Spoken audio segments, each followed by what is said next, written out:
கினிய இறை மக்களே, இன்று நாம் மிகுந்த மகிழ்ச்சியுடனும் பக்தியுடனும் பாத்திமா அன்னை பெருவிழாவை இன்று நாம் கொண்டாடுகின்றோம். இந்த அருமையான நேரத்திலே உங்கள் அனைவருக்கும் பெருவிழா வாழ்த்துக்களை தெரிவித்துக் கொள்கின்றேன். 1917 ஆண்டு போர்ச்சுகல் நாட்டில் உள்ள சிறிய கிராமமான பாத்திமாவில் மரியன்னை 3 சிறு குழந்தைகளுக்கு தோன்றி உலகிற்கு மிக முக்கியமான செய்தியை அளித்தார். அந்த குழந்தைகள் பெரிய கல்வியறிவு பெற்றவர்களும் அல்ல, அதிகாரம் உள்ளவர்களும் அல்ல, ஆனால் தூய்மையான இதயம் கொண்ட எளிய குழந்தைகள். உலகம் போர், பயம், பாவம், வெறுப்பு ஆகியவற்றில் மூழ்கி இருந்த நேரத்தில் மரியன்னை உலகிற்கு சொன்ன செய்தி மிகவும் எளிமையானது. மனம் திரும்புங்கள், ஜெபியுங்கள், குறிப்பாக ஜெபமாலை ஜெபியுங்கள். அந்த செய்தி அன்றைய மக்களுக்காக மட்டுமல்ல, இன்று நமக்காகவும் பேசுகின்றது. இன்று உலகம் வெளிப்படையாக வளர்ந்திருக்கலாம், ஆனால் மனித இதயங்கள் காலியாகி வருகின்றன. வசதிகள் அதிகரித்துள்ளன, ஆனால் சமாதானம் குறைந்து விட்டது. வீடுகள் பெரிதாகியுள்ளன, ஆனால் குடும்ப அன்பு குறைந்து விட்டது. மனிதன் சந்திரனுக்கு சென்று விட்டான், ஆனால் தன் இதயத்துக்குள் இருக்கும் கடவுளை இழந்து விடுகின்றான். இதைத்தான் பாத்திமா அன்னை இன்று நமக்கு நினைவூட்டுகின்றார். முதல் வாசகத்திலே இசையா இறைவாக்கினர் மகிழ்ச்சியோடு கூறுகின்றார், ஆண்டவர் எனக்கு மீட்பின் ஆடையை அணிவித்தார், நீதியின் மேலாடையை போர்த்தினார். இந்த வார்த்தைகள் மரியன்னையின் வாழ்க்கையை முழுமையாக விளக்குகின்றன. இறைவன் உலக மீட்பிற்காக ஒரு பெண்ணை தேர்ந்தெடுத்தார். அந்த பெண் அதிகாரம் உள்ளவராக இருக்கவில்லை, செல்வந்தியாகவும் இருக்கவில்லை. மிகவும் எளிமையான, தாழ்மையான, கடவுளின் வார்த்தைக்கு கீழ்ப்படிந்த ஒரு இளம் பெண்.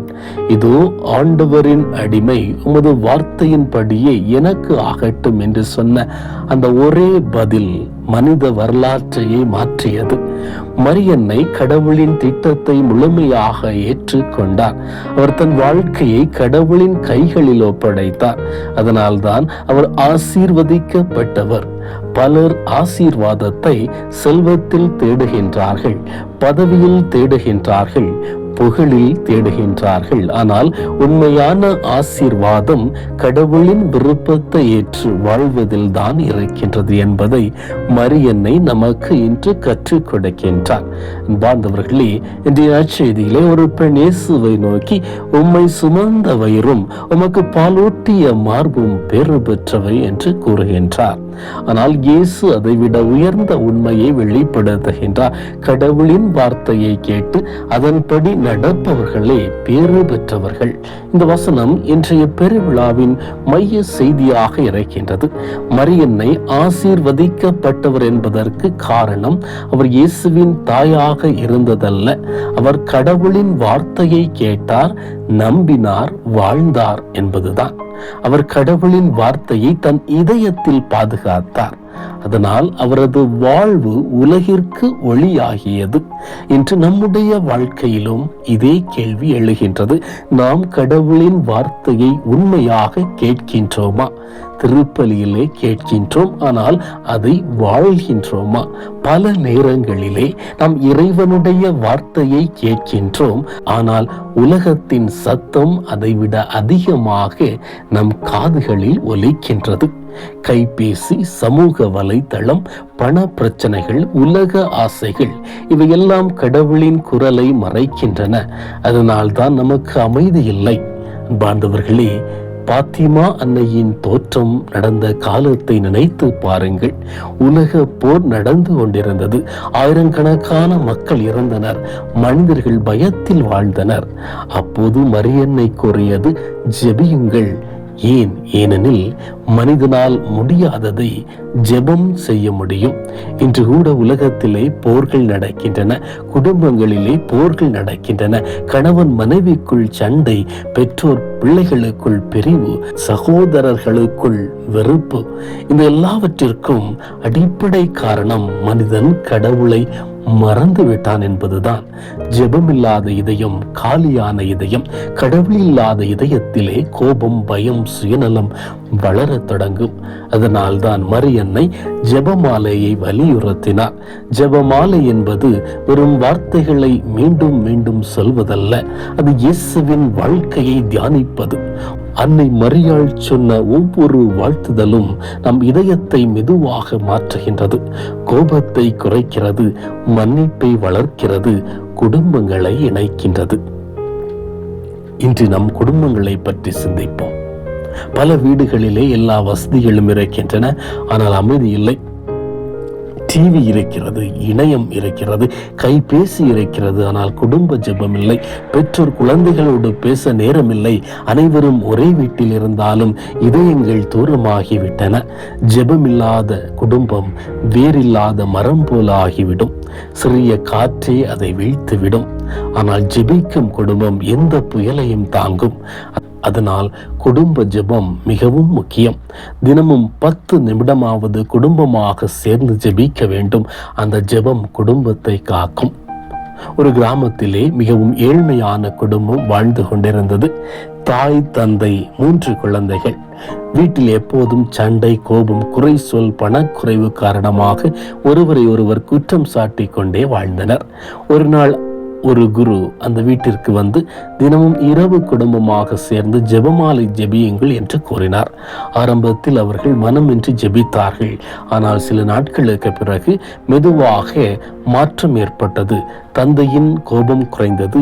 குழந்தைகள் அன்பாக பேச ஆரம்பித்தார்கள். வீட்டில் சண்டை குறைந்து சமாதானம் அதிகரித்தது. சில மாதங்களுக்கு பிறகு அந்த தாய் சொன்னார், எங்கள் வீட்டில் பணம் அதிகமாக வரவில்லை, ஆனால் ஜெபம் வந்த பிறகு சமாதானம் வந்தது. சமாதானம் வந்த இடத்திலே கடவுள் தங்கினார். பார்த்தவர்களே, இதுவே பாத்திமா அன்னையின் சிறந்த செய்தி. ஜெபம் சூழ்நிலையை உடனே மாற்றாமல் இருக்கலாம், ஆனால் ஜெபம் மனித இதயத்தை மாற்றும். இதயம் மாறினால் குடும்பமும் மாறும், குடும்பம் மாறினால் சமுதாயமும் மாறும், சமுதாயம் மாறினால் உலகமும் மாறும். பாத்திமாவில் மரியன்னை ஏன் 3 குழந்தைகளை தேர்ந்தெடுத்தார்? ஏன் பெரியவர்களை தேர்ந்தெடுக்கவில்லை? ஏனெனில் குழந்தைகளின் இதயம் தூய்மையானது. அவர்கள் எளிதில் நம்புகிறார்கள். இன்று நம்முடைய இதயம் எப்படி இருக்கின்றது? பொறாமை, அகம்பாவம், கோபம், பழிவாங்கும் மனம், சுயநலம் ஆகியவற்றால் நிரம்பி இருக்கிறதா? கடவுளின் குரலை கேட்க வேண்டுமெனில் நம் இதயம் தூய்மையாக வேண்டும். உலக சத்தம் அதிகமாக இருக்கும் போது கடவுளின் மென்மையான குரல் கேட்காது. அதனால்தான் அமைதியான ஜெப நேரம் அவசியம். பலர் எனக்கு கடவுள் பேசுவதில்லை என்று சொல்கின்றார்கள். ஆனால் உண்மையில் நாம் தான் கேட்க நேரம் கொடுக்கவில்லை. நாம் எப்போதும் ஓடிக்கொண்டே இருக்கின்றோம். ஆனாலும் கடவுள் அமைதியில் பேசுகின்றார். அன்பார்ந்தவர்களே, பாத்திமா அன்னை உலக அமைதிக்காக ஜெபிக்க சொன்னார். உலக அமைதி அரசியல்வாதிகளால் மட்டும் வராது, அது நம் இதயத்திலிருந்து தொடங்க வேண்டும். நான் மாறினால் என் குடும்பம் மாறும், குடும்பம் மாறினால் சமுதாயம் மாறும். பலர் உலகம் மோசமாகிவிட்டது என்று சொல்கின்றார்கள். ஆனால் கேள்வி என்னவென்றால், நான் நல்லவராக மாறுகிறேனா என்பதுதான். பாத்திமா அன்னையின் செய்தி முதலில் நம் இதய மாற்றத்தையே கேட்கின்றது. பாவத்தை விட்டுவிடாமல் சமாதானம் வராது, மன்னிக்காமல் அமைதி வராது, ஜெபிக்காமல் விசுவாசம் வளராது. இன்று நாம் நம்மையே ஆராய்வோம். நான் கடவுளின் வார்த்தையை உண்மையாக கேட்கின்றேனா? என் குடும்பத்தில் ஜெபம் இருக்கிறதா?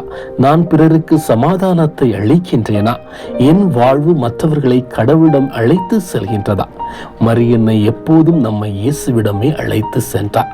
கானாவூர் திருமணத்திலே அவர் சொன்ன வார்த்தை இன்று கூட நமக்கு ஒரு வழிகாட்டியாக இருக்கின்றது. அவர் உங்களுக்கு சொல்வதையெல்லாம் செய்யுங்கள். இதுவே மரியன்னையின் வாழ்வாக இருந்தது. ஆகையால் இந்த பாத்திமா அன்னை பெருவிழாவில் நம்மையும் நம் குடும்பங்களையும் மரியன்னையின் மாசற்ற இருதயத்திற்கு அர்ப்பணிப்போம். தினமும் ஜெபமாலை ஜெபிக்க தீர்மானிப்போம். கடவுளின் வார்த்தையை கேட்டு அதன்படி வாழ முயல்வோம். குடும்பங்களில் மன்னிப்பை வளர்ப்போம். சண்டையை விட அன்பை தேர்ந்தெடுப்போம். வெறுப்பை விட சமாதானத்தை தேர்ந்தெடுப்போம். அப்போது பாத்திமா அன்னை வாக்குறுதி அளித்தபடி என் மாசற்ற இருதயம் வெற்றி பெறும் என்ற அந்த வார்த்தை நம் வாழ்க்கையிலும் நிறைவேறும். அந்த வெற்றி பணத்தின் வெற்றி அல்ல, அன்பின் வெற்றி, அதிகாரத்தின் வெற்றி அல்ல, தாழ்மையின் வெற்றி, உலகத்தின் வெற்றி அல்ல, கடவுளின் அருளின் வெற்றி. அந்த வெற்றி நம் குடும்பங்களிலும் நம் இதயங்களிலும் நம் உலகத்திலும் நிறைவேற இறைவன் அருள் புரிவாராக. ஆமீன்.